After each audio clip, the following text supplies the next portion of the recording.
आपण पाहत आहात लोकप्रवाह न्यूज। 24 तास प्रत्येक घडामोडीवर लोकप्रवाहाची नजर।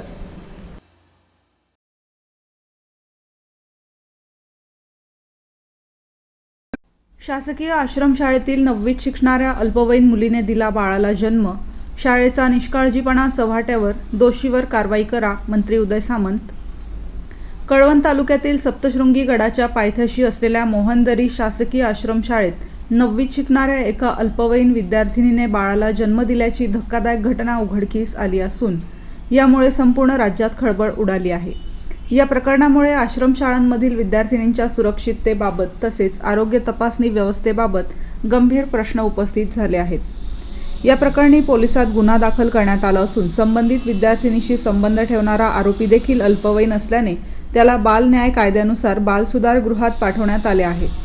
ही माहिती आदिवासी विकास विभागाचे अप्पर आयुक्त दिनकर पावरा यांनी दिली आहे।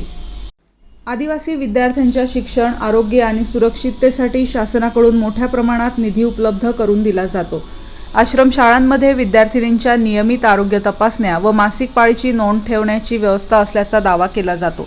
मात्र या विद्यार्थिनीची गर्भधारणा प्रसूतीपर्यंत संबंधित यंत्रणेच्या लक्षात कशी आली नाही याबाबत अनेक प्रश्न उपस्थित होत आहेत। विद्यार्थिनींची नियमित वैद्यकीय तपासणी झाली होती का? वसतिगृह प्रशासन, मुख्याध्यापक आणि वैद्यकीय अधिकाऱ्यांनी आवश्यक दक्षता घेतली होती का याची चौकशी करण्याची मागणी होत आहे। या घटनेत वसतिगृह अधीक्षक, मुख्याध्यापक तसेच संबंधित कर्मचाऱ्यांच्या भूमिकेचीही सखोल चौकशी होण्याची शक्यता आहे। दरम्यान या गंभीर घटनेची दखल घेत आदिवासी विकास विभागाचे अप्पर आयुक्त दिनकर पावरा यांनी खेद व्यक्त करत सखोल चौकशी सुरू असल्याचे सांगितले आहे। चौकशीत दोषी आढळणाऱ्यांवर कठोर कारवाई केली जाईल असे त्यांनी स्पष्ट केले। या प्रकरणावर प्रतिक्रिया देताना राज्याचे मंत्री उदय सामंत यांनी ज्याच्याकडून आश्रमशाळा चालवली जाते त्यांच्यावर कठोर कारवाई झाली पाहिजे। जर कुणी हा प्रकार दडपण्याचा प्रयत्न किंवा लपवून ठेवण्याचा प्रयत्न केला असेल तर त्यांच्यावरही कारवाई झाली पाहिजे। भविष्यात राज्यातील कोणत्याही आश्रमशाळेत अशी घटना घडू नये यासाठी कठोर आणि आदर्शवत कारवाई होणे आवश्यक आहे असे माध्यमांशी बोलताना सांगितले।